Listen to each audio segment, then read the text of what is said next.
Irregular verbs in English from EspressoEnglish.net. Did you know that about 70% of the time when we use a verb in English, it's irregular? Irregular verbs can make you go crazy, but in fact, they follow some patterns. In this lesson, you'll learn groups of irregular verbs that will help you remember them better.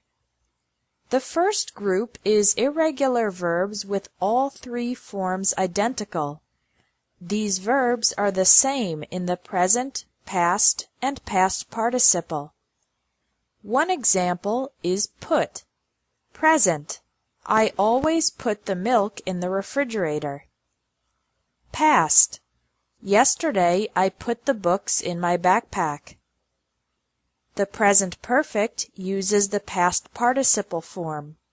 I've already put the documents in the mail. Other verbs with all three forms identical include bet, burst, cost, cut, fit, hit, hurt, let, put, quit, set, shut, split, and spread. The next group is verbs with identical present and past participle forms. The only different form is the past. Come, came, come. Become, became, become. Run, ran, run. A number of irregular verbs have n in the past participle. These can be divided into 4 subgroups, with o in the past and past participle, with o in the past only, verbs with the past form ending in ew and the past participle in own, and other. Subgroup 1. Break, broke, broken. Choose, chose, chosen. Forget, forgot, forgotten. Get, got, gotten. Speak, spoke, spoken. Steal, stole, stolen. Wake, woke, woken. Wear, wore, worn. In this subgroup, the vowel changes to o in the past and past participle. Subgroup 2 has o in the past but not in the past participle. Drive, drove, driven. Ride, rode, ridden. Rise, rose, risen. Write, wrote, written. Notice that the sound of the I changes from the present to the past participle.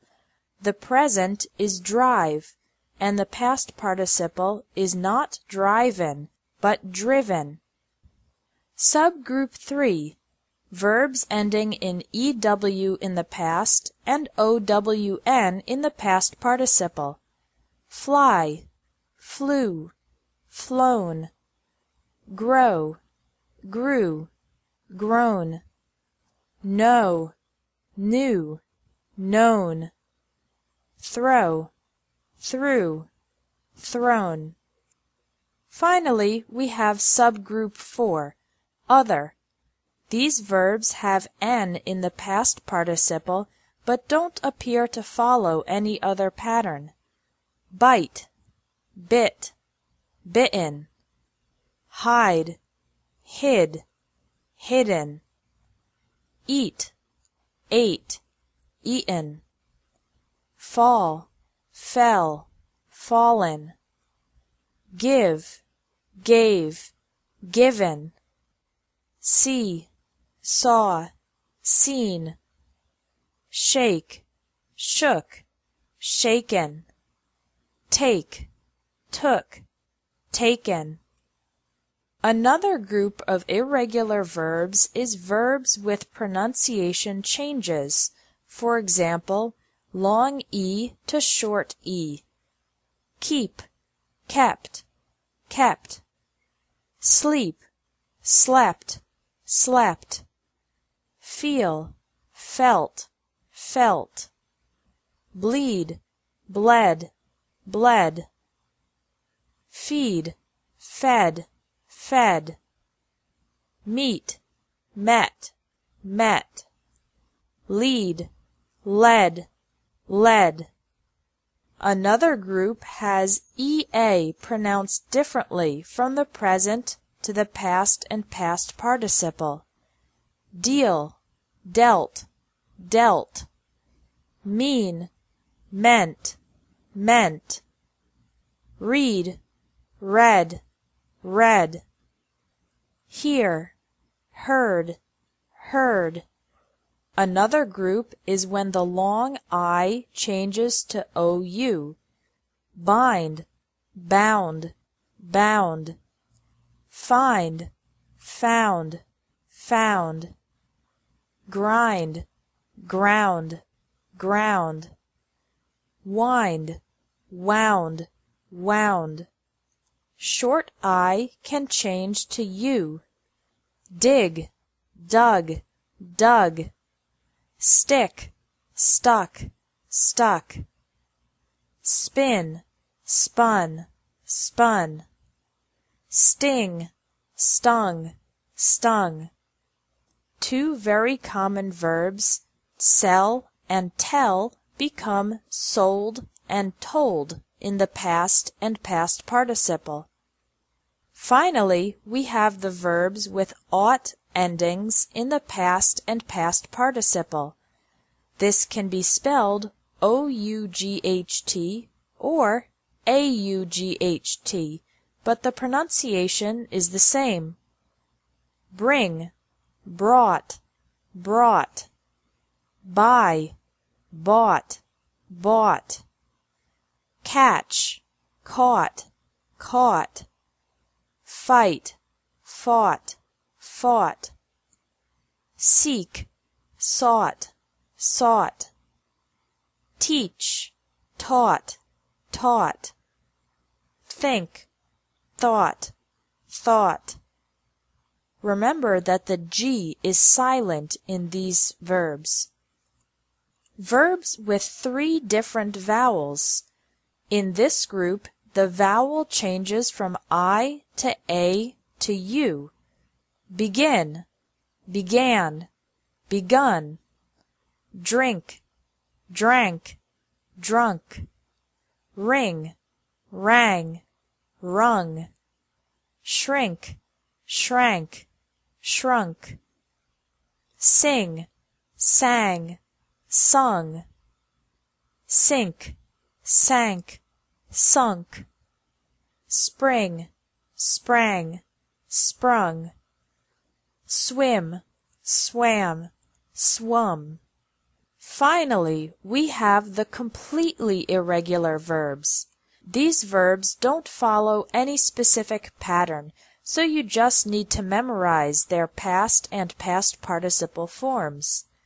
The verb to be is am, is, or are in the present, was or were in the past, and been in the past participle. Do, did, done. Go, went, gone. Have, had, had. Make, made, made. Thanks for watching English Tips from Espresso English. If you liked this video, please share and uncountable nouns from espressoenglish.net. Countable nouns are things we can count. For example, cats. My brother has a cat. My sister has 2 cats. My friend has 3 cats. Other examples of countable nouns are things like book, table, computer, pen, banana, shirt, television, and house. People are also countable: man, woman, child, friend, uncle, teacher, boss, and employee. With countable nouns, you can use the quantifiers many, a few, some, and any. How many brothers do you have? I have a few books in my backpack. She bought some bananas. Does he have any children? Uncountable nouns are things we can't count or can't divide into individual units. Examples of uncountable nouns are ideas and concepts like love, fun, sadness, work, peace, and safety. Words related to information are also uncountable. Advice, information, news, and knowledge. Category words are often uncountable. Music, furniture, equipment, jewelry, literature, and meat. Finally, there are liquids and other foods that can't be counted. Water, butter, rice, flour, and milk. With uncountable nouns, you can use much, a little, some, or any. I have too much homework. Add a little butter to the recipe. We heard some great music. He doesn't have any furniture. Never add s to uncountable nouns. For example, I need some informations is incorrect. The correct sentence is, I need some information. You can use other words to help quantify uncountable nouns. For example, he gave me 2 advices is incorrect because advice is uncountable. Instead, you can say, he gave me 2 pieces of advice. With food, we often use the container to make the noun countable. For example, don't say, I bought 2 milks and 3 rices. Instead, say, I bought 2 bottles of milk and 3 boxes of rice. Thanks for watching English Tips from Espresso English. If you liked this video, please share it.